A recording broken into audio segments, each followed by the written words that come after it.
Well, hello, everybody. Thank you for showing up tonight on this beautiful Saturday evening. Tonight with me, I have Ian, Hi. Hello. and we are going to be doing a deep dive into Donald J. Trump. And I have learned a lot about this man over the past few months, I guess. And really, I've been doing a deep dive into his family history, his history, him growing up. And I've learned a lot about him, and we're gonna get into it. Before we do, thank you for showing up. I really appreciate everybody that we got super chats. We're super chatting. I got monetized. I'm very excited to announce that, and that's all thanks to you all. And I really appreciate it. You helped me get the watch hours that I needed, and it's wonderful. Really appreciate all the support you guys give me. It feels great, and thank you very much. If you can, smash that like button. You want to. Please share this video. It really helps grow the channel. And subscribe. If you're new to the channel, please subscribe, hit the bell, and we'll be doing this every Saturday night, 8 p.m. Normally, I'm on the Timcast IRL show Monday through Friday with Tim and Lydia, and we do that show. And this is a little different. This is my show. I'm going to be playing music pretty much every week. I mean, we're both jammers, Ian and I both, and we have fun with the jams. We have fun with the jams. That's true. You are a great musician. I actually hadn't heard one of those songs you played last week, and people have been hitting me up all week about it. They're like, man, Ian's got some tunes. One of the things about music that's so great is the better you get at it, and the better you do at it, the better you feel. It's true. It's not like carrying heavy rocks, which wears you out. But like you just come out of it enlightened and like. That was actually the reason I got into music. It was very much my journal. It was my way of writing my emotions that were stressing me out. I was able to get over those by writing a song about it. And then suddenly, like, it wasn't mine anymore. It was the song's. So actually, when I play a song, sometimes I really feel that emotion. Like, it'll come back. But it feels great. Like, I really love that jam, yeah. So the same for you? I mean... Oh, yeah. I'll start crying sometimes when I'm playing. And it's like, don't cry on stage. But... honestly, you know what? If the emotion hits you, that means it's part of the song. So there's nothing wrong with it. So, yeah, thank you, everybody, again, for showing up. We are going to get into this deep dive with Donald J. Trump right now. Let's do it. And I guess I'm just going to let you know, we're gonna go back. Donald Trump, his history, his story starts a long time ago, before he was even born, and it starts with his grandfather. This guy, he wanted to live the American dream. He fought to come to this country, and we'll talk about it. His name was Frederick Trump. He was born in 1869, and he was a barber, and he wanted to live the American dream. He came here at the age of 16, and he didn't have any money. He just had one backpack. Or maybe it was a suitcase, I'm not sure exactly, but he came here, and I guess he lived with his older sister. And he started a barber business, just cutting hair, slowly saving money. And over time, I think he was 23, and he saved up enough money to travel west, because this was part of the gold rush era, People were discovering gold all over the place. So he actually took a train, he bought a train ticket all the way to Seattle. So he went out to Seattle, and he started... a restaurant, and that was the first Trump business in America was this restaurant that he started in Seattle. Let's see, it was 1891 when he started that. So he followed the gold rush, basically. Moved further north to a smaller town, Monte Cristo, Washington, and he started the very first Trump hotel, and it was called the actually, I have a picture of it right here. Let me get into that. Let's see. Yes, here it is. The Arctic Restaurant and Hotel. Sorry, I don't have Lydia for me. So this is the Arctic Restaurant Hotel. This is the actual picture of his the very first Trump hotel here, and it's pretty cool. So he started this restaurant because of the gold rush. He wanted to cater to the people that were going out. This is actually a picture of him here. Frederick Trump. So he followed the gold rush, basically. There was all these miners doing, mining gold and finding gold all over the place. And there was a huge amount of gold found up in the Yukon, which is a part of Canada, all the way over by Alaska. So he hiked with all the miners that were heading up there to get gold, all the way up to Alaska from Seattle. And it was a dangerous place. Like people, they were like trudging through the mountains all the way to get there because there was no trains. The only way to get there was to climb your way out there. So he made it out there, started another restaurant catering to the miners that were working there, and then he started another hotel. I don't think I got the name of that hotel. No, I didn't. But so he opened this hotel, and once the gold kind of dried up. Let me go to a different display. So once the gold kind of dried up a little bit, the miners left, went to another spot, and he didn't just leave his hotel. Listen to what this guy did. He took the hotel, pushed it down the mountain, and put it on a boat to take it to the next town that was still popping. He straight up took the hotel with him. And then the hotel actually got caught up in some rapids and fell apart. So the boat was scuttled. Right? So he didn't give up, though. He went and got all the pieces of his hotel and pulled it together and rebuilt this hotel in this town. Yeah. So this is crazy. So he was doing really well with this hotel where he rebuilt it. And he was getting like 3,000 miners in like through the day, just different people coming in and patronizing his restaurant. And you think like old school saloon, that's what this place was. It was just like the town watering hole, I guess. That's where these guys would go and, everything you could think about a classic saloon, straight everything, even like the ladies of the night, if you will. And I guess the Mounties, the Canadian Mounties came in to crack down later on. I don't remember exactly the year. I think it was 1900. Like actually 1900. It was 1901. Yeah, so 1901, the Mounties came, started cracking down on Mr. Frederick Trump, and what he did, he left. He took all his savings, made a good fortune doing this, and he went back to Germany, and he went back to his hometown, Karlstad. I might not be saying it right, but so he went back to Karlstad, and he was just trying to become a German citizen because they actually kicked him out, like renounced his citizenship because they didn't. This is true. They said, we didn't allow you to leave. And so he went to America for 8 years. And when he came back, they were like, we're not going to accept you. You left without us saying it was okay. And he didn't serve his military service. Oh. So they were like, no, you're deported.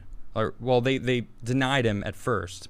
So he actually spent a while trying to reason with them, writing letters, appeals, and even the mayor of Karlstad sent a letter of recommendation saying, like, look, he's a wealthy. He went out not wealthy. He came back. Now he's wealthy. He's got a good reputation. Like, let's please let him become a citizen. And they were like, nope, you're out, deported.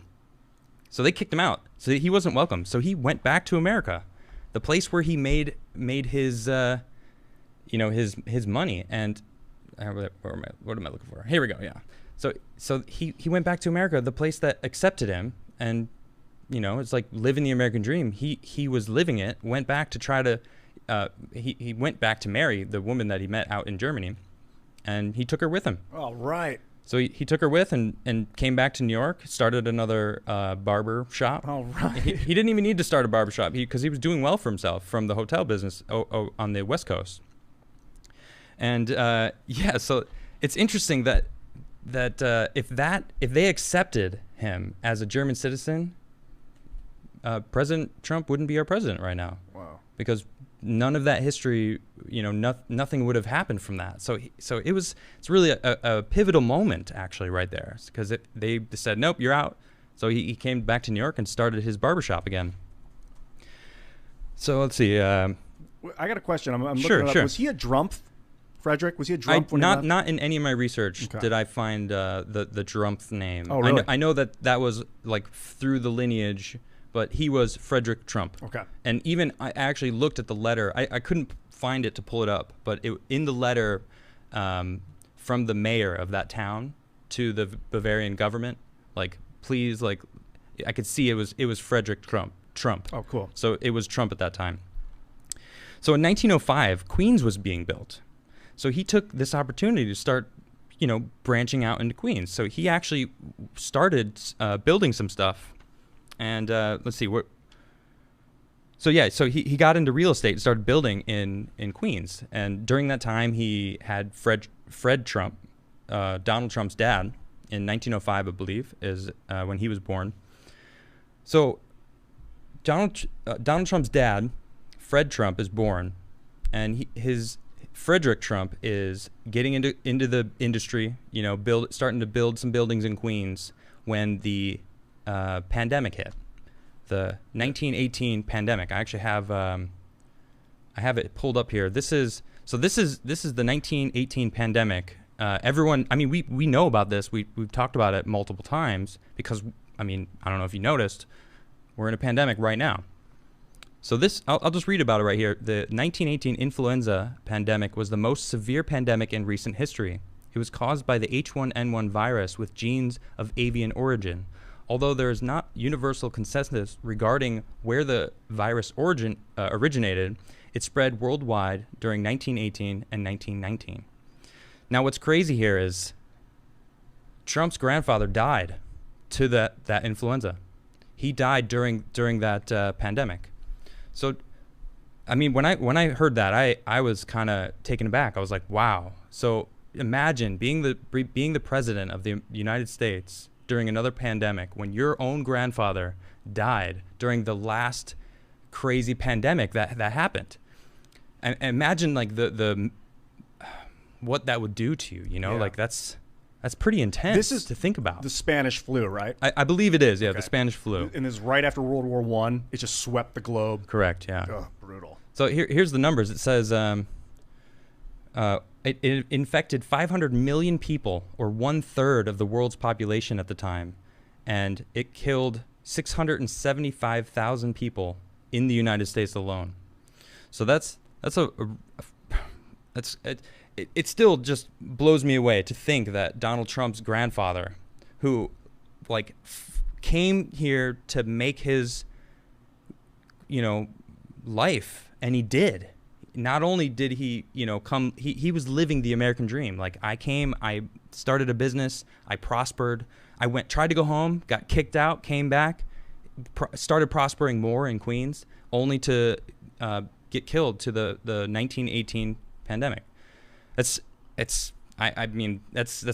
crazy right there. When Lacey Green was in town, Mm-hmm. we were like a few months, 4 months ago, we went to this in Philly. We went to like the pandemic exhibit. Oh, okay. 2 weeks before. It was Right and before it was like it spit hit. is death. All these signs from that time. There was so much just.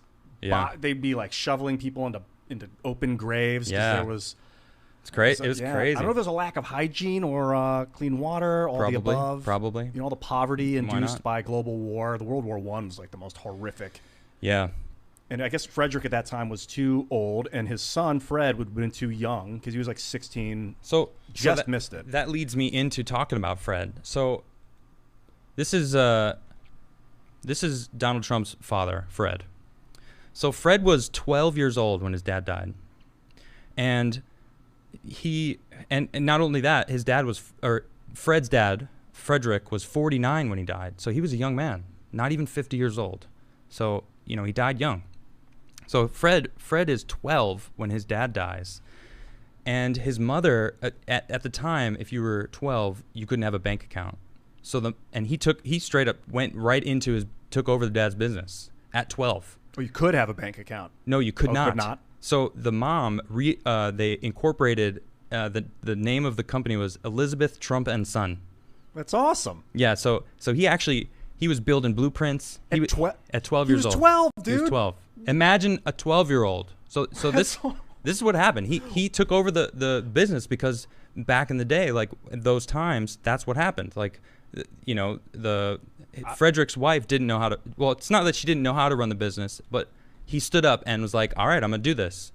So he started doing blueprints, and he was selling sheds to his neighbors, like that, kind of starting out. And by 17, let's see, he started building proper homes. Okay. So within a few years, he just started building like proper homes. So this guy is like a super genius. His dad is like a mega Well, just a unique wonderkind or well, whatever? I can't speak for him as far as being a genius, but he wasn't playing Xbox. His life was learning how to build and sell buildings, and that's what he did. So at 24, when he was 24, like the business, it was doing all right. So at 24, boom, 1929. You know what happened then? Oh yeah, Great Depression. That's right. So the Great Depression hit, and businesses across America were hurting. It wasn't a good time for businesses in America, and the President Roosevelt at the time, he announced a plan to save the economy, and it included a huge government funding for building programs. So being in the building industry, Fred was like, yeah, like let's do this. Like I'm gonna get on that. Like, and he was first in line to take this government funding. Started at it, and he was. So let's see it. Just read here. So yeah, he was. It's those years that he was building the Trump organization. That was really when it started taking off. I think it's called Reconstruction when Roosevelt signed that stuff. Yeah, what are they called? Reconstruction. Was it part of the New Deal? Yeah, it was. I think that's what it was. It was part of the New Deal, and then that's what happened. So I mean, he built like 2,000 homes for many different families through Queens. I mean, they were still living in New York at the time, and then so here we have Trump's mom at the time comes into the scene. So her name is Mary McLeod. I actually have a picture of her. Let me see if I can pull her up. Yeah. So this is Mary McLeod. This is Trump's mother. She came from the Isle of Lewis, and it was actually hit really hard by the World War I. A lot of the men from the Isle. This is an island that's north of Scotland, northwest. I don't want to say it's a small island because comparing to like what a small island is. So it's a pretty fairly large island, but it was off the coast of Scotland. Probably wasn't populated like crazy, but after World War I, they took a huge hit. So a lot of people were struggling. She herself was poor. So the American dream, that was it. Like, we got to go to the New World, the Americas, and make it there. So she packed up, went to America, and became a servant in upstate New York. So she was working, just as a servant, and she met Fred Trump at a dance, and they danced, and they fell in love. So they were courting and talking, and it's interesting because Fred was such a look at this guy. He was like rich. Walt Disney kind of. He kind of does have a Walt Disney look, doesn't he? Mm-hmm. So yeah, he falls in love with this girl. Totally not what you would think, like the league that he would be looking for. It didn't matter. She was just this, beautiful person that he fell in love with. So it's kind of a cool story where she was, this poor Scot that came to America to try to make it, and met. She was working as a domestic servant up in upstate New York, and met him, and then bam, like became this, millionaire's wife, and then they hit it off, and she embraced this life with style and grace. She would like dress up to wear her fur coat and drive the Rolls Royce to go down to like the laundromat to empty quarters to you get quarters, but it's like, wait, were you dressing? But she like prided herself on maintaining the standard of I wasn't always here, now I'm here, so I'm gonna she had this air about her, like I'm proud of where I'm at, I'm proud of where I've become. So it's really interesting. So back to Fred. He, just because a lot of this has to do with business, because I mean we think Trump, he's a businessman, right? So he's got to learn a lot from his father, and his father in 1938 was dubbed the Henry Ford of housing. Oh wow! So I mean that's a bold statement, because you think Ford automobiles, Henry Ford. It's like, that's like the top of the line, like, or not line, but like everybody knows the name Ford trucks, Ford cars in America. So Fred Trump was the Henry Ford of housing. Like that's a bold statement. I bet if Donald didn't make it big and wasn't famous, that we would know a lot more about Fred. I got a feeling his That's name a good would be point. a lot more well known. That's a good point. So not only did the Great Depression the coming out of the Great Depression, I should say, instead, helped him propel his business, even more so after the Second World War, because Dwight D. Eisenhower did a very similar move, granting federal funding for veteran homes. So Fred Trump again was like, "All right, we're on it. Like we're gonna do veteran homes," and started making homes a lot. And that's actually when the first Trump scandal. Oh, what was it? The very first Trump scandal. Finally. What is it?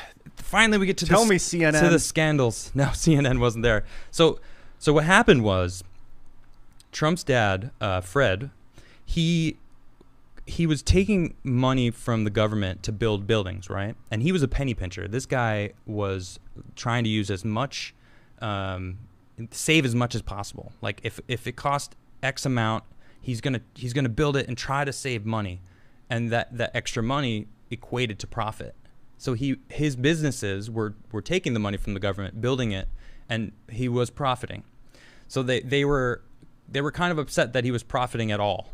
So that's kind of, and it became a national scandal. There was a Senate committee, they sent forward this investigation, and in the end they found that there was no wrongdoing, but it didn't matter.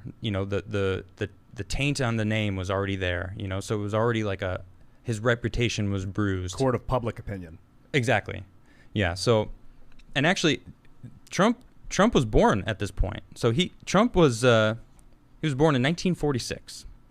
So this actually happened after that, but Trump was a little kid, or I should say Donald, because there's a bunch of Trumps we're talking about. So Donald was born in 1946. So he was still a child when this was going on. And you can just imagine, like, having a dad that's such a businessman like this, and we'll get into that in a little while. But let's see. So around this time, Donald was getting in trouble, probably because he didn't, have such a strong connection with his dad. I mean, that's my assumption right now. I've heard the same. But I everywhere I've looked, he was kind of a troublemaker, kind of, starting to get, he was just kind of that outspoken, bully of a guy, that would insert himself and be like, "Rah, I'm Trump," and he actually went out to New York with a buddy of his, and they got some switchblades. So, and he went back home, and the dad, Fred, saw it and was like, "Oh, no, this is it. I'm cutting you off. You're going to military school." Sent him to military school, and he went to military school. It's the very next day. Well, I don't know if it was exactly the next day, but so Fred was like, "No way, you're going to military school." And I've got actually let's see if I got. So that's his mom. This is him as a kid. I think he's like, what does he look like? He's like 12 or something. That's awesome. It looks like him. You could see that's totally Trump, right? Whoa. Isn't that great? Yeah. Yeah. So there's Mr. Rambunctious there with probably his posse of crew, and they were doing it. So here's him in the military school. Wow. So this is Cadet Trump. I don't know exactly what they would call it. You're not a private yet at that point, right? Well, I would assume you're a cadet, right? Yeah. Yeah. So that makes sense. So yeah, he kicks him into military school, and we'll talk about that in a little bit. I want to talk about his brother, Freddie Trump. So he was the heir apparent. Okay, so because it was Trump's older brother, Donald's older brother, Freddie Trump. And he was funny, bright, not business savvy though. He didn't want to do he was like probably saw his dad and was like, "I don't want to be that stressed. I don't want to be I don't want to be that business person." And he was, he liked drinking, he liked partying, and he through multiple sources that I'm reading about him, he was very just a funny guy, really, really quality, good, kind-hearted, kind of like, I mean, the depictions of like most businessmen's first sons that can't stand the business. That's kind of who he was. He was that person that was like, I want nothing to do with this. I want to go skiing in the mountains and drink with my homies kind of thing, you know? But Donald looked up to him though, you know, and probably because he was around, because he was there, you know? I mean, more things that I'm kind of, through my research that I've been, you know, I'm making a little bit of assumptions through, you know, what I've read about him, but it does kind of make sense, you know, because Fred was all about making sure that you were stable. He was 12 when his dad died. That's incredible. And had to have this mind state of, you know, I have to make sure I take care of my family. I have to make sure that I'm the head of the household now. I have the responsibility.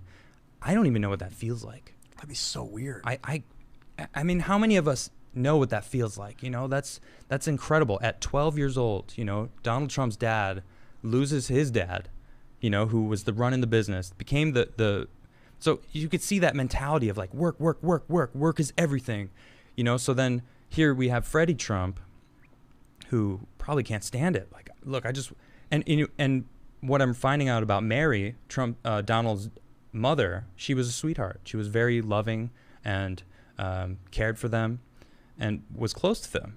So Freddie was probably really close to his mother, and so let's see, I don't want to spin too far, but he wasn't happy with the organization.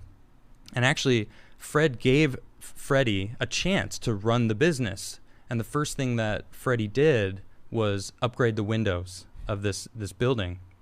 And Fred, of course, was upset because he felt like it was irresponsible. It was not business savvy, even though it was like it was helping the people, you know. But Fred, as the businessman that he was, couldn't get into that. Was very like, oh man, I can't believe you did that.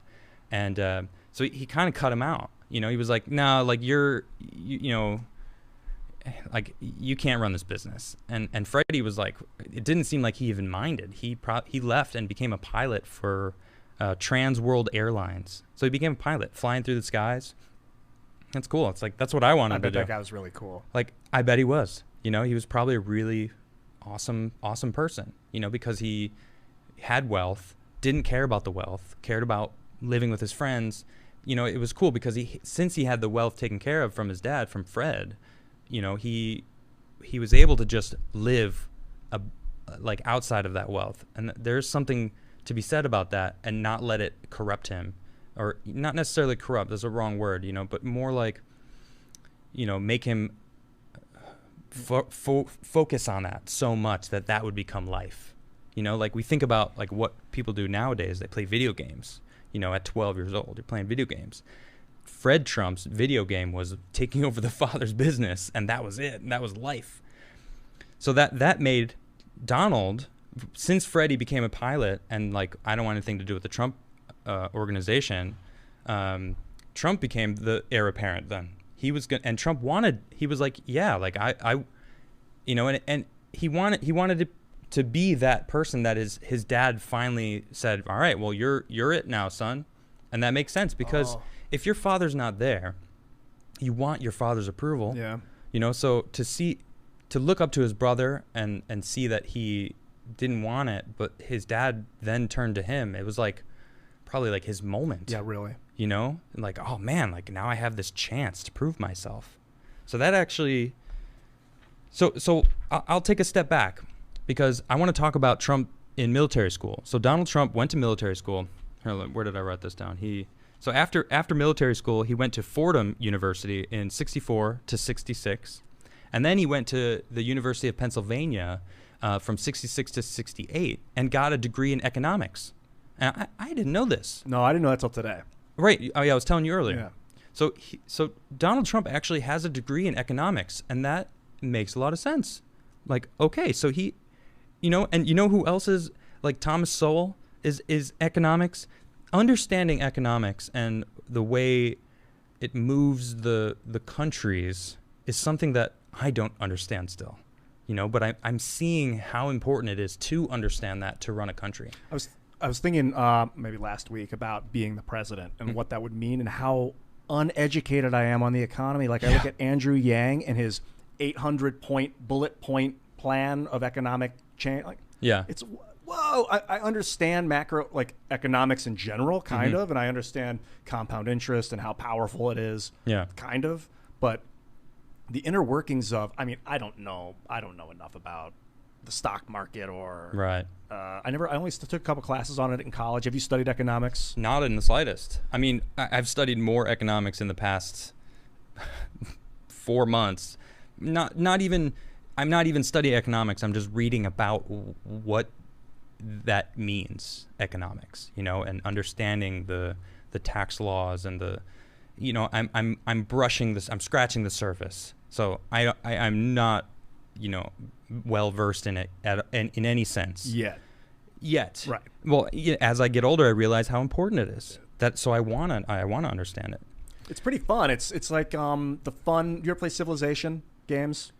No, I haven't. Math games, but like I know about turn-based strategy where you have like 79% success when you attack from this angle, but at 82 over. Right. That's like kind of like the I could see that. There's like this term in economics called opportunity cost. Yeah. And what you do is you have to subtract what you would have made from what you. So if you have two decisions, I'm either going to invest in that or in that.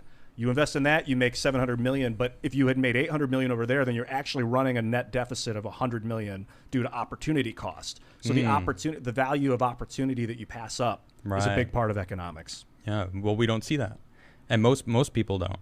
You know, they're not. They're just in their own little world with the machine of economics that is society running. You know, in the far distance, right? Because it's not a part of our daily lives. I mean, it is in a sense, because we're all one little peg in the massive scale of the machine of what is our society now. You know, so to fully understand economics is very important. You know, especially if you're going to be the president. So I mean, we're kind of getting ahead. So I'm gonna go back to, he just got his degree in economics. So this was at the end of the 60s. Right in the beginning of the 70s is when he started taking over the business. Not necessarily taking over, but I guess in a sense he did. And I'm actually, there's conflicting dates on this. I've found that it was either 1971 where he took over or 1974 that he took over. I have found both, and I'm not exactly sure. So I might be wrong on when he became the president of the Trump organization. Well, he actually later named it the Trump organization. Oh, what was it before that? I don't exactly remember what it is. I don't have it written down, but he changed it to the Trump organization later on in I don't even know if it was in the 70s. Maybe it was in the early 80s. Maybe the late 70s probably, before he started working on some of the buildings, which we'll talk about. And you know, yeah, we'll talk about it right now. So he took over and he started building some projects in I don't say projects, but he had building projects going on in Queens and Brooklyn, but he always wanted New York, like the city, Manhattan.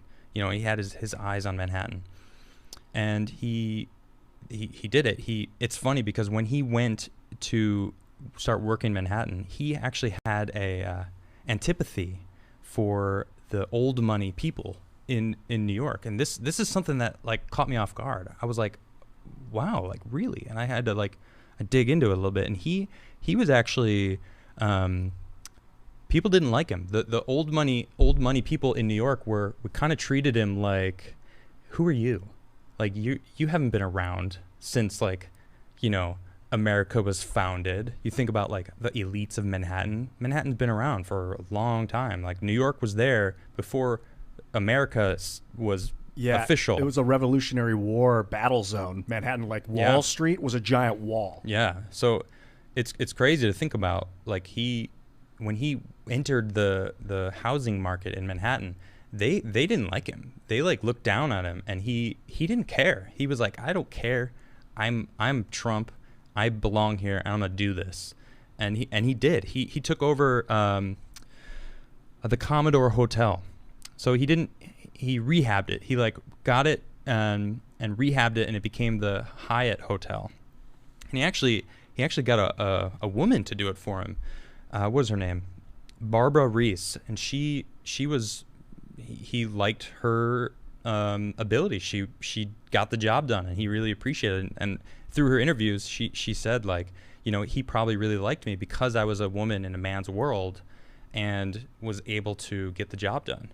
And that's pretty cool. Like, in the late 70s, out of everybody, he chose a woman to do it. And it's like, that's, it's one of the things that I like about him. It's like, it's proof that he cares a lot more about the quality of the work most. That's what he cares about most. I want the job done right. All right. At least that's like one of the first kind of clues that I can see it in the public realm, and it's interesting. So then he started working on his own building, the infamous Trump Tower. And I mean, I've stood in front of the Trump Tower before. I haven't actually gone in, but I skated past it 1,000 times. I don't know how many times, but it's on Fifth Avenue, and Fifth Avenue is one of the best smooth roads to go south on Manhattan. And if you're in Central Park and you're going south, it's all downhill for the most part. It's like 85% downhill. So it's really fun to just rock all the way down Manhattan. So when I was living in New York, I was skating a lot. That was like one of my runs, Fifth Avenue, because you can hang out in Central Park. I actually taught skateboarding in Central Park on Saturdays and Sundays. And then after I was done, I was like, oh yeah, it's time to bomb Manhattan. And I would go over to Fifth Avenue and just rip down. So I'd be passing Trump Tower. I don't want to get sidetracked. That was just that was cool. It was a good memory, though. Yeah, I walked up Fifth Avenue one time, but from the south to the north. Yeah. Long walk. But do you remember Trump Tower? It's beautifully flat. No. No, you don't? No, to be honest, no, I can't. I don't think I ever really was like, hey, Trump Tower. So I have let me see, I have a picture of it somewhere. Actually, check this out. So this is the original Commodore Hotel that he did right here. So he bought it and then renovated it? I don't know if he bought the building. I think it was more of... he didn't buy it. I know it wasn't his first. Actually, you know what? Now I'm not really sure if he bought it or not. I know that he was the one that set it in motion to change it from this to this. Ooh. So like he refurbished it and made it the Hyatt Hotel. And you know what he did? What? The windows. Well, I'm sure. Fred Trump. I'm sure he did. Shout out to Freddie. Oh, good point. That's funny. Gotta do the windows. Like his older brother, like fixing the windows. That's good. I didn't even think about that. So this is actually Rebecca Reese. This is actually her working on the Trump Tower before it was fully finished. And then here is the Trump Tower right here. Boom. It's pretty.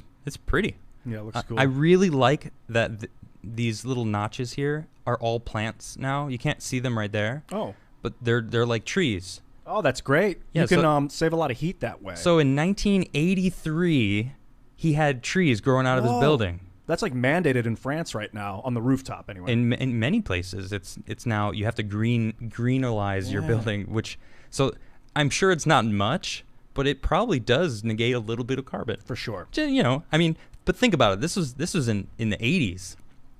Right, so this was early 80s, like 1983. So I'm going to talk about. I want to go back to Freddie. I'm glad you kind of brought him up because Trump actually hired him on to work for.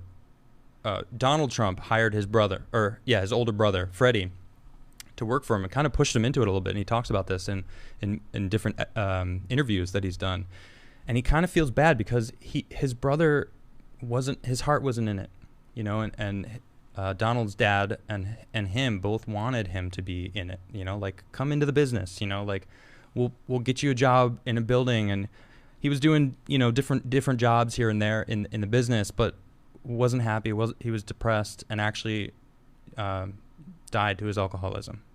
So his older brother died to drinking alcohol. And this leads me to an interesting fact that I didn't know about Donald Trump. He doesn't drink at all. Never. He's never drank, and he doesn't smoke. He doesn't do anything like that. He is, and you know what? His brother Freddie said, "Don't ever drink." Every day he told that to his brother. Every day he was like, "Don't smoke. I'm telling you, don't smoke. Don't start drinking either. Don't start drinking, Donald." And he never did. And I've heard, you can go and look up interviews about Donald talking about his brother, and he really loved his brother. You know, you can tell that he really looked up to him. Probably like his dad, like in a lot of ways, like the maybe, the father. yeah, because you think about how, you know, a businessman like Fred Trump, you know, the Henry Ford of buildings in America in the 30s, you know, and the 40s, you know, that what that would take to like have a relationship with your dad. You know, you probably, not to say that they didn't have a relationship, but the close bond that he clearly had with his brother Freddie, you know, which, you know, it's like, it's clear that he really cherished that part of his brother. From you pointing out, like, what did he do to the Commodore? He cleaned the windows up. Those look cool.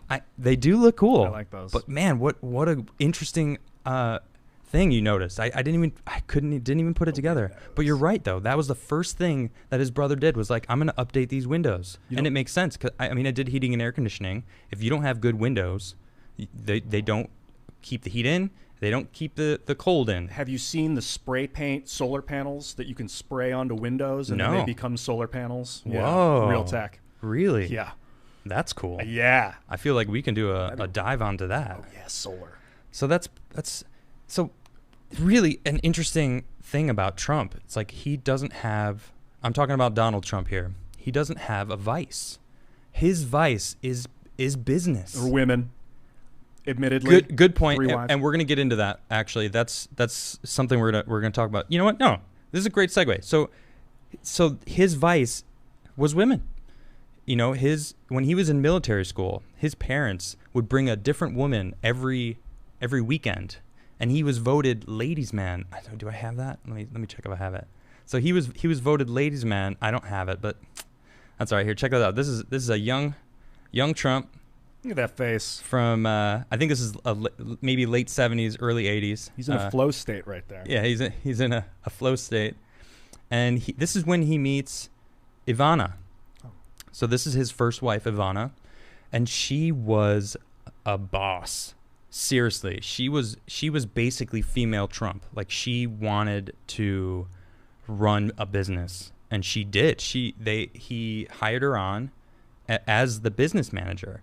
So when Rebecca Reese was doing the project managing, Ivana was actually overseeing everything that happened, even with the Commodore Hotel, actually many of his businesses. She overran the Trump Tower. She was part of it. So, and that actually kind of led to why they started having issues. Oh, that's interesting. Yeah, because in an interview, Donald Trump was talking about their relationship, and he was basically alluding to, you know, we would be at work all day talking about the business, and then we'd go home and she would be talking about the business still. Like, it was always on her mind, like it was always on his mind. So it was a constant business discussion, and and it makes sense. Like, it wasn't his wife, it was a business partner. And that I can see how that would ruin the spark. I mean, I'm obviously jumping to conclusions here, you know, or making an assumption about their marriage, which, you know. But also, I could see, like, the value of the marriage. You would associate the quality of the business. So if the business takes a dive, then that's a good point. You know, and actually, this was right around the time that they were that Donald Trump started the casinos in Atlantic City. So he was, you know, the Trump Tower was a major success. He actually brought in a lot of like really rich people, to say it bluntly, to fill the Trump Tower out, and it probably brought in a lot of money to New York City, you know. But his success, he kind of was like, yeah, let's keep it rolling, let's keep it going. And then, you know, in the mid 80s, casinos were popping. So he started, what was the first casino? I got it written here. Trump Plaza, 1984. So a year after the Trump Tower was built, he built the Trump Plaza in Atlantic City, and it was popping. He was making killer money, casinos. He was like, all right, let's do another one. So he made another one, the Trump's Casino, also popping. So by the time he started getting into the Taj Mahal, and bear in mind, Ivana was helping him and doing, you know, working on these projects with him the whole time. So all throughout the 80s, he was doing this. and they were working together, and they met in like, I think it was 1977, maybe 76. When did they meet? 1977 they got married. So I'm not sure exactly when they met, but they married in 77. They worked together through all of these different projects. 1990 there was a mini recession. Do you know about this? No. So there was a recession in the 90s where kind of it stalled out a lot of businesses across the states. It was just kind of like a lot of jobs were being lost, and the money kind of stalled. It was like this, you know, he was building all these things, and there was this mountain that they kind of just got to the top and couldn't go any higher, and it kind of it wrecks a lot of stuff. And Trump took a hit, and the Taj Mahal, like he couldn't sustain it anymore. And during the same time that this was going on, him and Ivana were having issues, and that's when he met Marla. What was her name? Marla Maples. Marla Maples. That's right. So they met, I think, in like 1990, 91, and they were having issues. You know, the recession really ruined the casinos that he was trying to build. I mean, he when I'm looking at it, he was a little overzealous with the Taj Mahal. Like when you look into the Taj Mahal, like he went all out. There was golden chandeliers everywhere. Like he had his dad come check it out, and his dad was like, "Are those golden chandeliers? Like, what are you doing? Like, how much is it to just turn the lights on in this place? You know?" So I mean, he was clearly overzealous. You know, he was famous. You know, not necessarily famous, but he was known in the world. Like, man, like look, he's doing all these buildings, and it kind of caught up with him in the 90s, like early 90s. And that's when, you know, him and Marla Maples were together. And then I actually have a picture of her. Let me see if I can pull it up here. Give me a second. Oh, well, here's some here's the casinos that he's got going on. So the Taj, did it never get completed? I don't actually know if it's completed now. I didn't really look into it. But at the time, I was just focused on like the timeline of Donald Trump's life. So this is kind of where we're at right now. You know, I think the Taj Mahal is a thing still, right? I don't know. I don't know either. I wonder what happened. I remember the drama. I'm sure people can help me out if Trump, or I don't know if it's the Trump Taj Mahal anymore. Probably not. It's probably just the Taj Mahal. But let's see. I've got. Oh, all right. So this is the infamous ski trip that him and Ivana went on. I don't know what year this was, but they went on this ski trip, and Marla Maples was there. Oh, is this when they met? And Ivana and no. Oh. No. Trump was already seeing her. Man's got some cojones. So they bump into each other, and Marla goes to Ivana and straight up goes, "He loves me, and we're gonna be together." And it was like, oh, spicy. Run for the mountain. So Ivana's of course devastated, and is like, "I'm out of here. Like I'm gonna." And She's a boss. She is a beast. She is though, man. Wow. She is smart. She was a businesswoman. She knew what she was doing. She's the mother of the kids for the most part, right? Like Ivana, yeah. So they had three kids. Three? They had 3 kids together. I think it's it's Don Jr., Ivanka, and Eric. Okay. Is Ivana and Donald's kids. So Marla Maples and Trump. So Ivana gets divorced. They get divorced in 91. Burning question. Prenup? I'm not. I think there was. I'm not sure. I didn't dwell too much on the juiciness of all. Like, feel free to look it up. But so Ivana and him divorce, and he's with Marla Maples, and they end up having a kid together. Her name is Tiffany. Oh.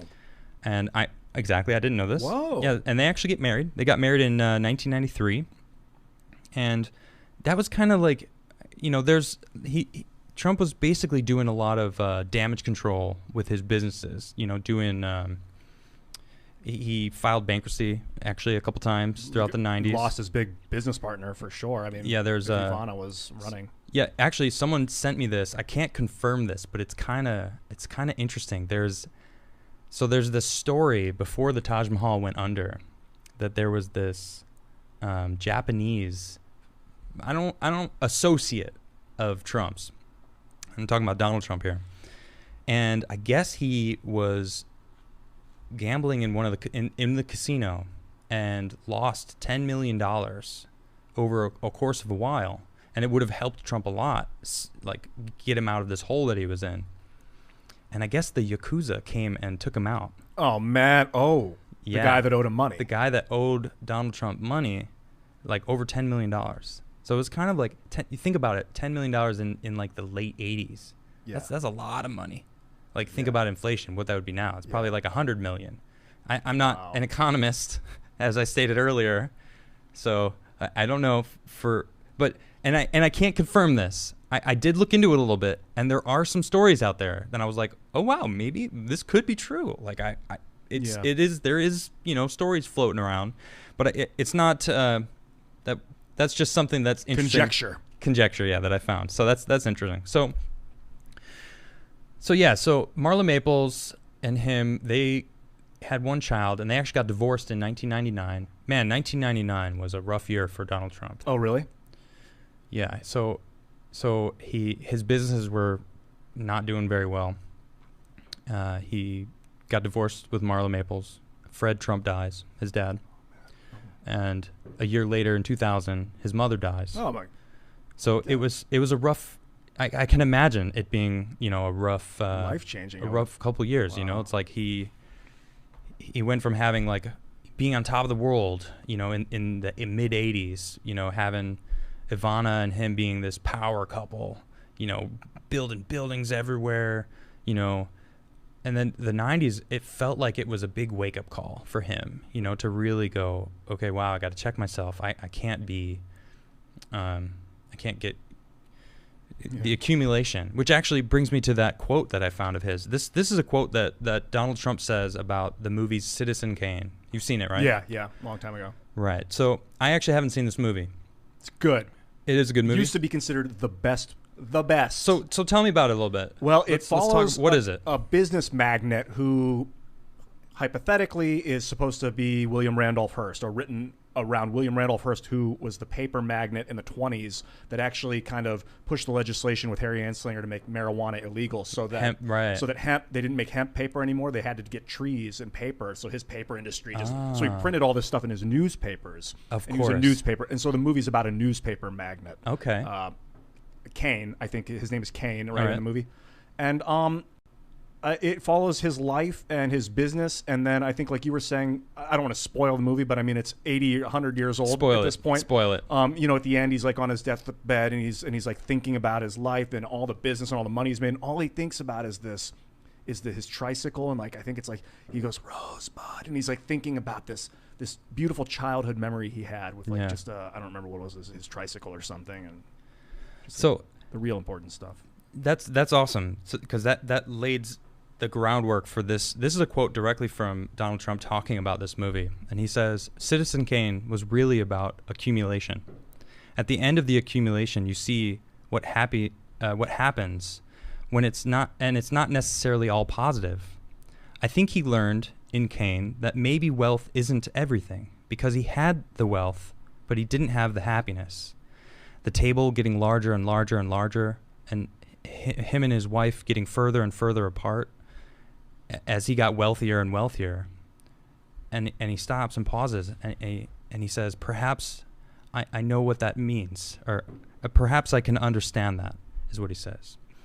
And that struck me, because I mean, it's especially now with the the foundation of what the movie's about. I mean, it's pretty apparent what he's saying. And when I was watching this, it was in a documentary about him. It's showing the actual movie, and you see like the table growing longer, and like this guy walking sad. And it's just through that you can tell. I mean, he did grow up with money. He had it right away. Fred Trump had money right away. Like it was, he already had it. So it's not like he even had to accumulate it. So like really what was important it is the happiness, right? So, Mary, his mother, was this sweet lady. His older dad, his older brother was this, didn't want to be a businessman, just wanted to live happy, right? And that's who he came to to really want. And actually, in an interview talking about Ivana and his first, it's not a quote from him. It's someone who was talking about. It was a close friend of Trump's. I don't remember who said this, but they were saying how he wanted someone more similar to his mother, like a caring, sweet person, but he ended up marrying someone like his father. Whoa. Right. Wow. In the analysis of who Ivana was to him, and then in many interviews that I've seen of who Ivana is and how Trump like kind of felt like she was his business partner 100% and not really his wife anymore, that made total sense. You know, because his dad, that's what his dad was, a businessman, like business all day long. And it probably felt like it was too much. Like he wanted, you know, love. And that is not anything against Ivana that she didn't want love or anything, you know, but who makes the perfect partner? Like who knows who that is until you find that person, you know? And it's like they may have been great for each other, but then for him to realize, you know, the type of person that he really was looking for might not have been that, because to make that realization, and this is someone else making that realization too. Someone else saw this, you know, outside of them. That was a friend of Trump's, of Donald Trump's. So it kind of makes sense that he wanted to find someone more loving, you know. So that can only imagine in 1999, you know, him and Marla Maples divorce, his dad dies, you know, his businesses are still, they're not doing, they're actually on the rebound at this point. So it wasn't like the worst year for his business.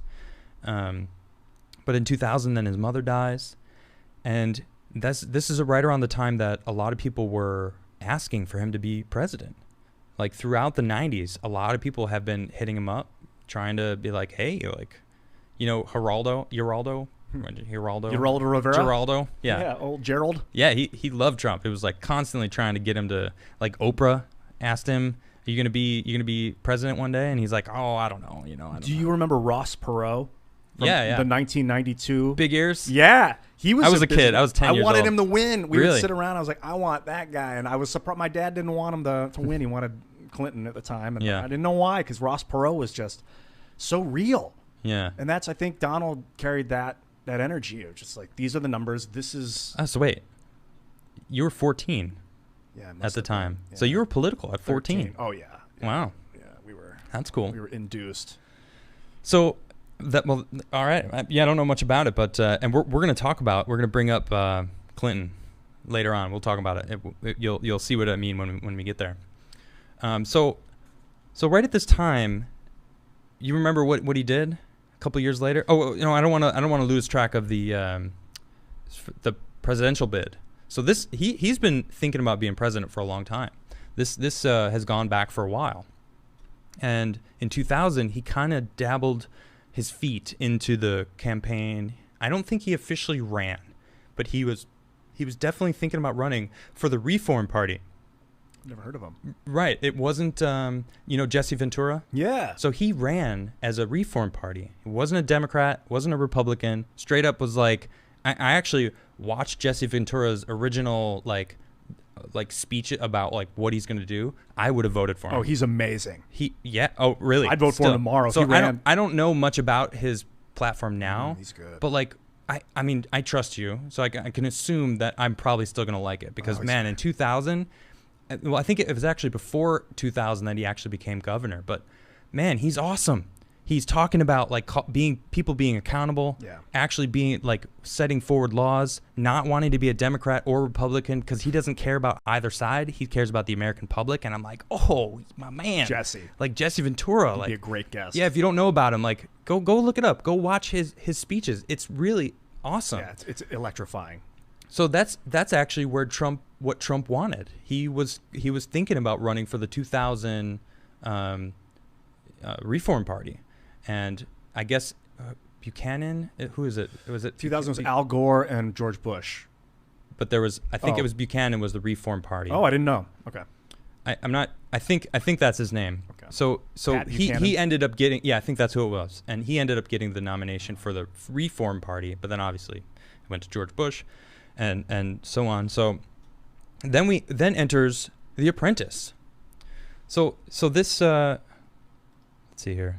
Oh, here I'll just show you. This is him and Marla Maples, probably in the mid '90s, and I could just see he's thinking business. He's like, oh man, did I make the right decision on that? He's probably thinking about like on a that meal business, or something. that business deal.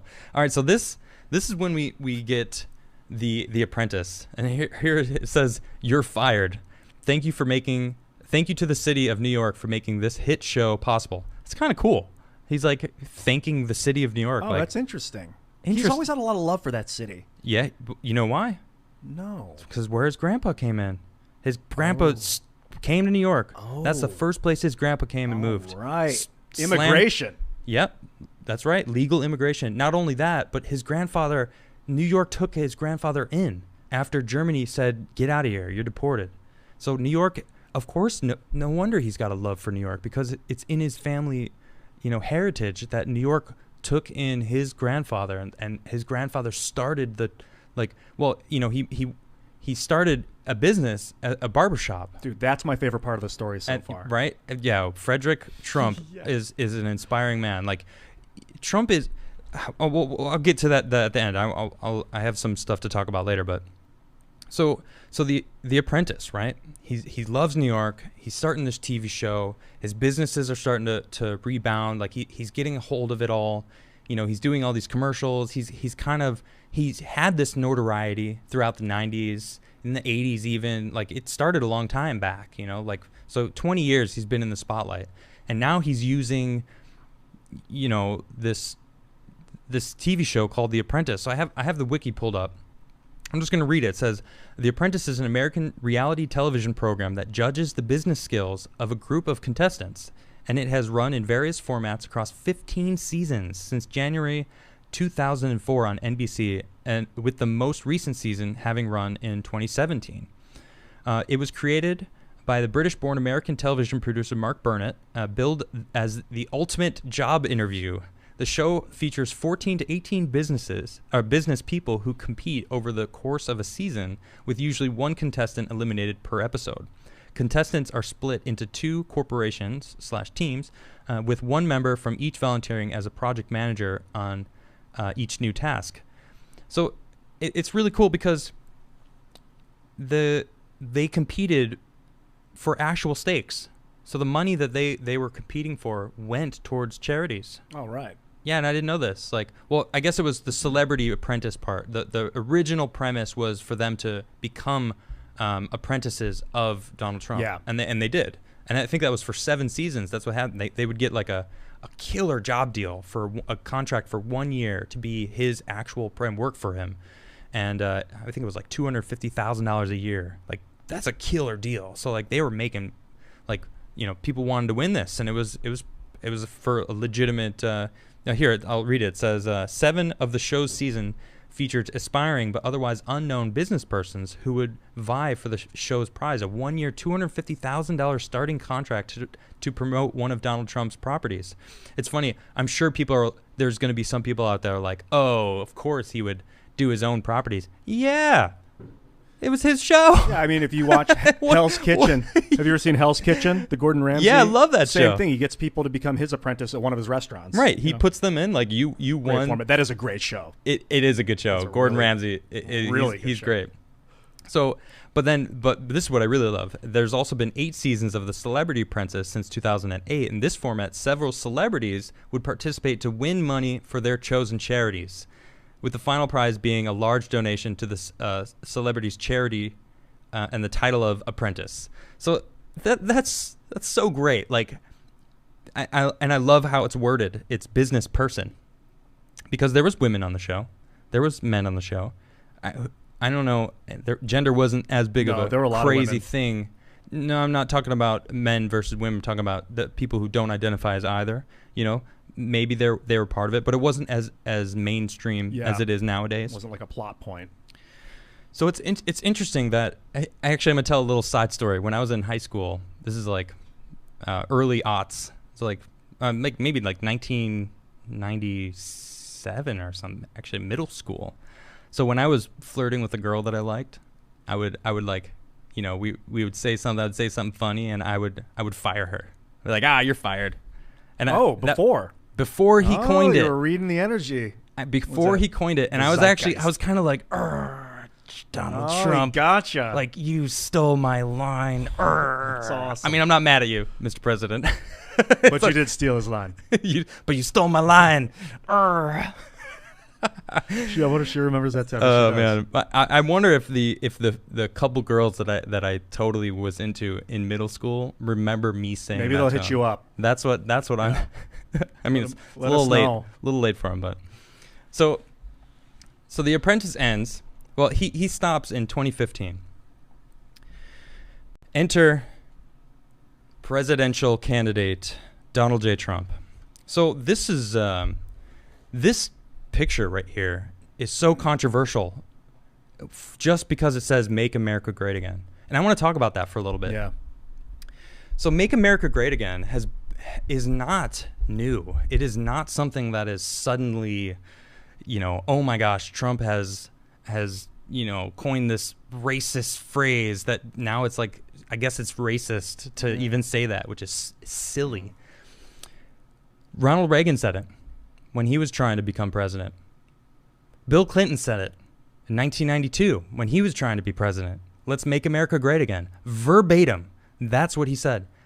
He said it again in 2008 when his wife was running. He said, let's get Hillary into office and make America great again. So this is not something that's like unique to Trump. This is something that's been around in the political realm for a while. It's not new. So Trump saying it,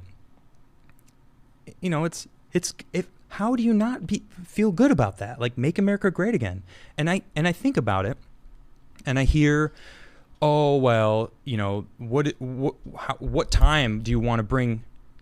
Make it, what era are you trying to go back to? Because like the whole, I know it's a tough subject because slavery was a thing in this country a long time ago.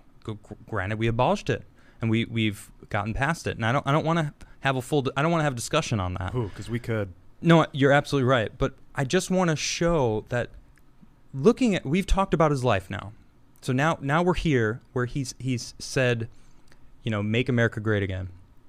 He's talking about making the American dollar strong, fixing the pipes in Flint, Michigan, fixing our infrastructure, giving American jobs, not sending jobs out to anywhere else. I don't need to specify any other country because it's the people here that need the jobs. We need the jobs. Like once we have a solid base, like that's what he's trying. Yeah, that's a Bible thing. Take the plank out of your own eye before you try and take the speck of dust out of your friend's eye. Yeah, good point. Right? Yeah, exactly. That's exactly right. And that goes into some of his policies that some say are controversial. Like, well, here, let me just pull one of these up. Let me see, where is it? America First. America First policies. It's controversial. Give it to me. Well, I mean, think about what that means. America First. I mean, we basically just said it. That's what he wants. He wants to make America great again by giving us all the opportunities, not sending our manufacturing to other places. Like he's very vocal about that, bringing jobs back here to make stuff here. That's why he slammed tariffs on China, slapped tariffs on pretty much anyone, on companies like car companies. I think Ford was going to go to Mexico. I'm not exactly sure on this, but I'm fairly certain that's what it was. And he was like, if you do that, I'm gonna hike up your tariffs. And they were like, okay, we'll keep it in the country. And it's like, that's what this is one of the things. So I'm just gonna go through some of these policies that he's done that I really like. This one right here. Trump declares an opioid epidemic, public health emergency. I know people personally in my life that were hooked on this stuff. It's scary, big pharma, all that kind of stuff. Like, we've already talked about how, and if you missed it earlier, I said Trump, they didn't like him. The old money in New York, they didn't like his attitude. Like he was like, yeah, well, I'm here now.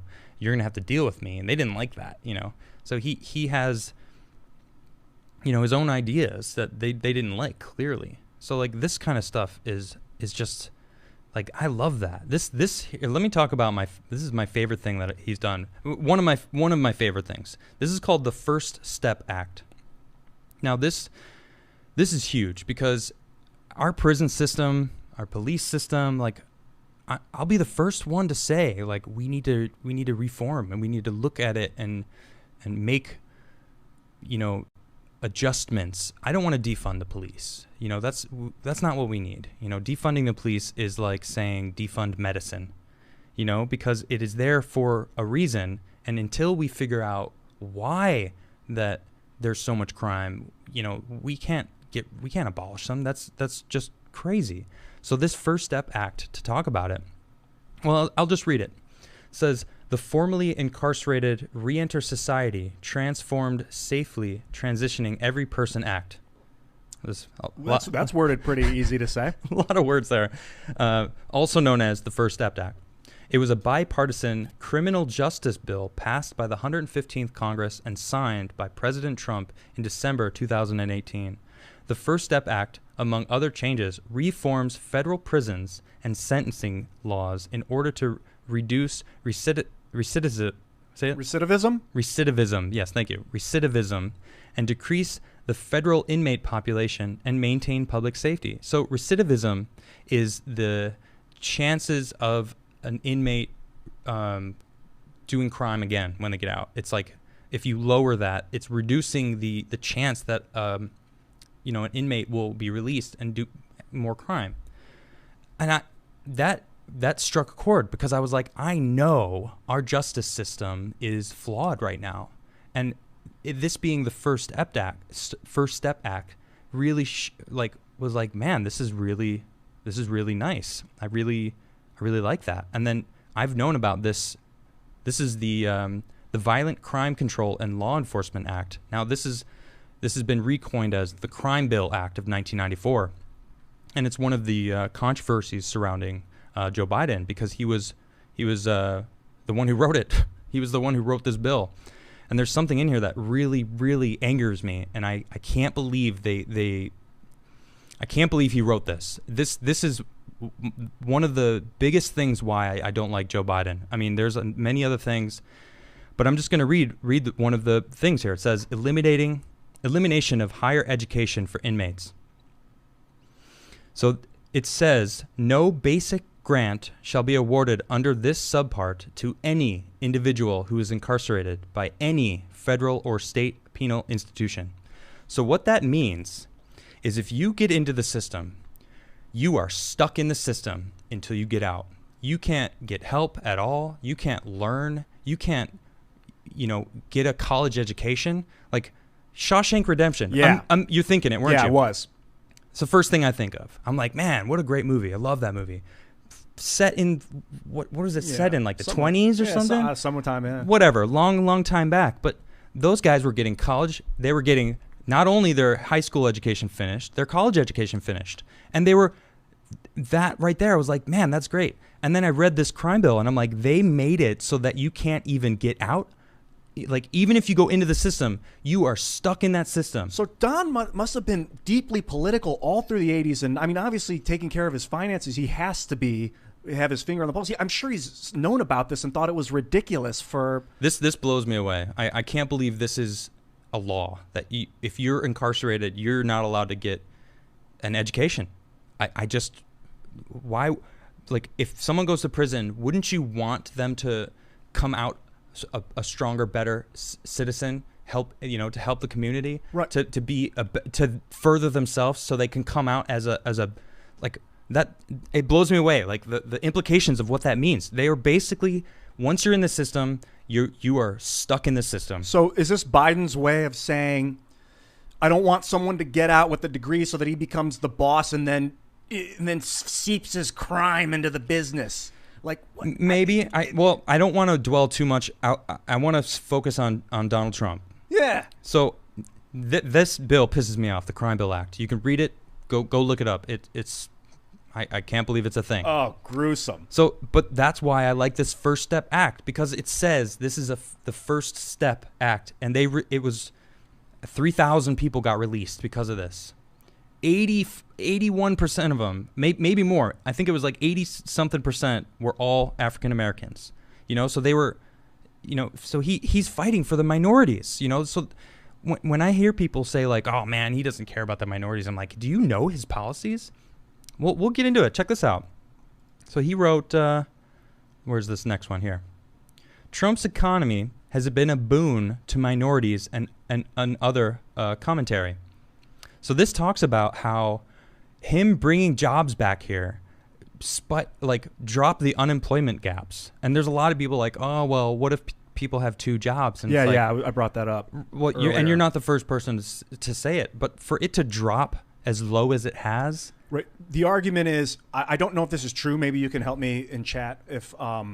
That if someone gets 2 part-time jobs for 20 hours and 20 hours, that then they count it as 2 jobs. Right. And so they say, hey, the unemployment's gone down by 50%.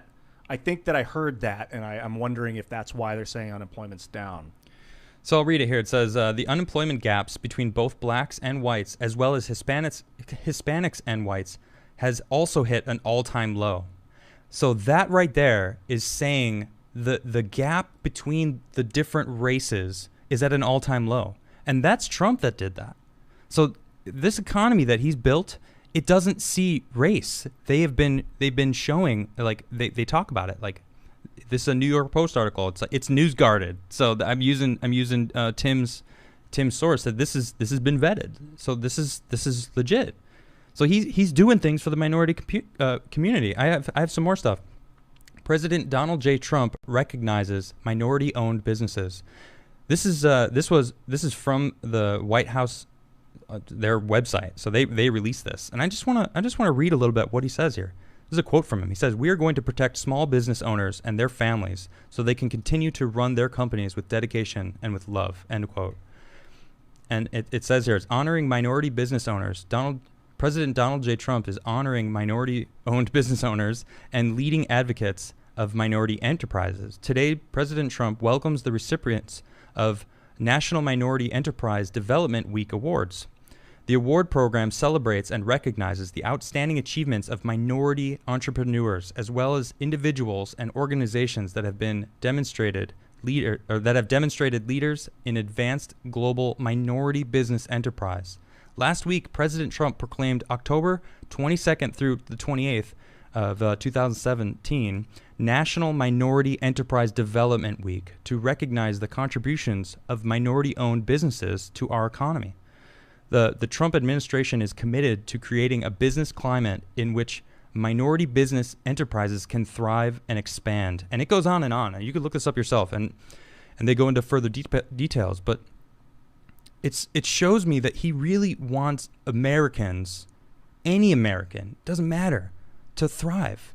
And it makes sense. Looking like you've all now learned about what his grandfather did to build a business here. He came, he built a business, tried to go home, or what he thought was home, got kicked out, and came to his new home, America. And now why do you think Trump loves America? Why do you think he loves gold? His grandfather came here and struck gold. And that's what it makes sense to me. So he no wonder he loves America. No wonder he loves New York City. His mother came from a small town and came here and was like, I struck gold here. I can live my life not in poverty. So of course President Trump loves America. Like look at what his family has been through, going all the way back to his grandfather. It makes total sense. And it's about working hard. I got some more here. This one blew me away. Trump officially legalizes industrial hemp.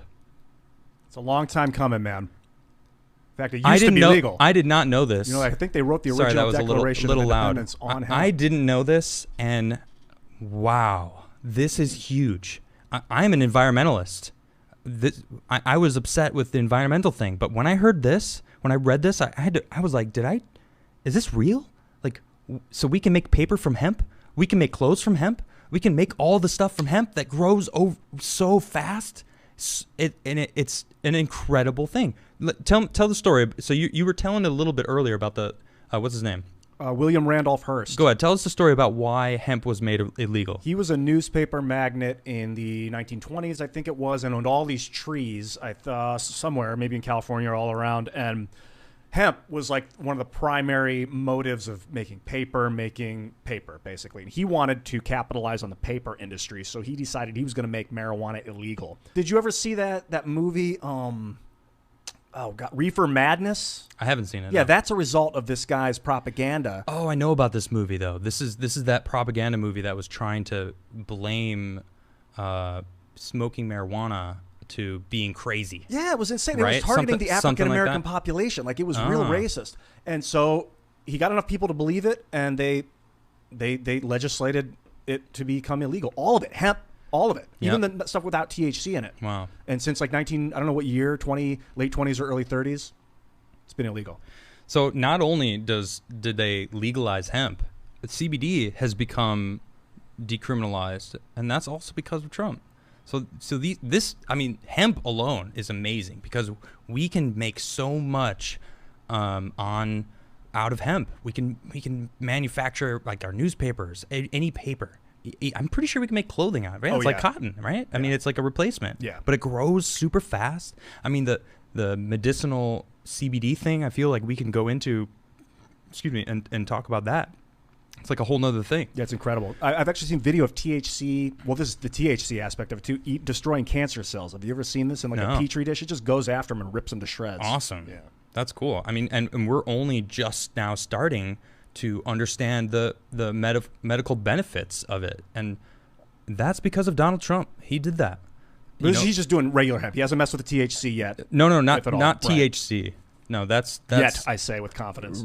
Yeah, and actually, we talked about it on Timcast IRL. It said if he legalizes all weed, like that would be a huge move.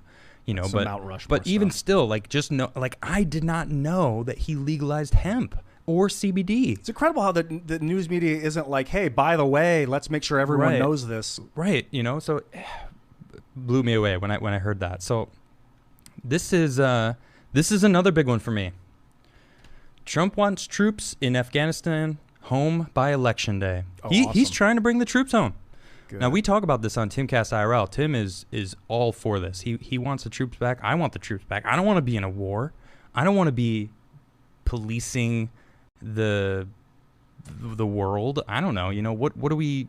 I think it's for the. I mean, heroin, talk about what America First was. It's him. He's actually talked about they don't even pay us for our protection that we're giving them. Well, I mean, I do quotes because we're there and they don't pay the bill. I don't know too much about that side of things, but this is what Trump's talked about. He's like, why are we the world police? We should be focused on our country. As an aside, my friend was in Afghanistan, and he said that they'd have like their military forward operating base, and they'd all be like dug in, and they'd be like looking up, and then the Chinese would have like contractors on a hill, like mining across with no military, and they're just getting shot at, and they've just got these people just working totally unarmed. Right. So, I mean, I don't know the whole war thing going on, but look at this. Why are we there? So check this out. I got this article that I don't remember where I Dick found Cheney. this. House Democrats working with Liz Cheney restrict Trump's planned withdrawal of troops from Afghanistan and Germany. And essentially what they're saying here, I've read through this, and they're talking about how they're worried about the vacuum, the power vacuum that it would create. If we withdraw, then someone else comes in and takes over. And how much it's funny how people will be upset with us for being the world police, but then when Donald Trump says, well, let's stop being the world police and focus on America and bring everything here, now they're suddenly like, well, right, we're the world police. It's so weird how they got it out for that guy. I don't know. I mean, it just seems like it's like if Obama had said it, I don't think there would have been this pushback. It's speculation. There's a speech from Obama talking about how America's amazing, talking about how if anyone has any doubts about how good America is for people that could what they can do, minority, whatever, let those all be put to rest. because he became president. And that was a big moment. I mean, I voted for him in 2008. Yeah, know? me too. So it's like, and that is a big moment, you know? And, you know, it does show anyone can do anything if they work for it. Yeah, and you really got to work. That's the key. You got to work for it. Consistently. So, dude, this is one of the most, this and the TPP stuff I told you about, which we'll get to. Let's talk about it. Yeah, the anti-war stuff. Tell me about this. Yeah, this is a Trans-Pacific Partnership. This was a partnership, a trade deal, a partnership deal, a Trans-Pacific Partnership deal that they wanted to push through. I think they started in 2007. 2011 is when 2012 is when I heard that Obama signed on to it. I was terrified of this thing when it came out. How come? Because of this clause in it called the Investor-State Dispute Settlement. And what this is part of the Trans-Pacific Partnership. Tell us about it. The partnership was like an 80-page trade deal that would have put like 12 different countries, Malaysian countries, like not China, but like Japan, Australia, all these Southwest Pacific countries, the United States and Canada and Mexico into this. I think Mexico's involved into this trade deal that would have created free trade, which means that they wouldn't have been able to have tariffs or quotas on the trade. It would unfettered trade. And what it looks like it was doing was trying to get Malaysian oil and selling it to us at, just unfetteredly, whatever you want to say. So this investor-state dispute settlement aspect of it would have given corporations, like Malaysian corporations, the power to sue Americans for choosing, like, if we wanted to stop using oil as our power source, and they've got us in this trade deal, and we're like, we're not going to buy oil anymore. They're like, well, that is, what's the exact word here? When you won't hire someone for the color of their skin. It's a... Was it in the TTP? It starts with a D. Like discrimination, for discrimination clause. They'll say, you're discriminating against us, and we're going to sue you to recoup our losses. Like Germany wanted to get out of nuclear power. They got sued because of an investor-state dispute settlement for $3.6 billion. The taxpayers had to eat it. So if we wanted to get off oil and move towards... like a cleaner energy, we wouldn't be able to because they could sue us. Exactly. So Trump, who's supposedly this coal, dirty energy guy, got us out of this deal. So now we can get off oil. Which you're saying would have locked us in for, I don't know, how long does it even say? I don't know. I haven't looked into it. So, well, that's crazy. Yeah. Wow. So, and he squashed it. Like within like a week of becoming president. I think I have a... So, yeah, I have an article here. It says, Trump executive order pulls out of the TPP trade deal. Let's see. It says, great thing for... The 12-nation trade deal was a linchpin of former President Barack Obama's Asian policy. Great thing for the American worker, what we just did, said Mr. Trump, President Trump, as he dumped the pact with the stroke of a pen. He also cut funding for international groups that provide abortions and froze hiring of some federal workers. I guess it goes further into it. Mr. Trump's executive order on TPP was largely symbolic since the deal has not been ratified by a divided U.S. Congress. So it never actually went in, but he was like, no. Obama jumped on board. Nope. Oh, I remember the day. It was like Christmas 2012 when Obama officially said, I'm all for the TPP. It was the most demoralizing. Wow. So I was scared. Yeah, I mean, with what you just told me, I can imagine it. It's like, it's incredible. Man, like I want to move towards clean energy, right? I don't want to be trapped into. I don't want to get sued by another country. The citizens, you said. Yeah, they can sue the government, and then the citizens have to pay for it. So so our tax dollars would have ended up paying if we got sued for not using oil anymore. Yeah. Wow. Or other materials or whatever they wanted to sell us cheap crap. Well, you learn more every day. The more I dig into this man, the more I get on YouTube. For him. Go look at this investor-state dispute settlement on YouTube. There's a lot of videos about it. Wow. So there you go. I mean, I implore you all to go do some more research. I just did. We talked about his life, growing up, and I want to remind everybody that he doesn't drink. He doesn't smoke. He's got a clear mind. I mean, I drink. I'm a drinker. I love whiskey. We talk about whiskey. You guys know? No, I like whiskey. A little whiskey. Yeah, you like whiskey. Oh, tequila. Maybe we'll have some whiskey later. Yeah, maybe. It's like to have a clear head at all times. To know that. Like, be empathetic towards that, and try to really see what life is like when you don't have a vice, when your whole life revolves around your business. And that's what we got as a president right now, and I like that. You know, this was the deep dive into Donald J. Trump. I hope you all enjoyed it. I really am happy you guys are all here. We're gonna go into super chats.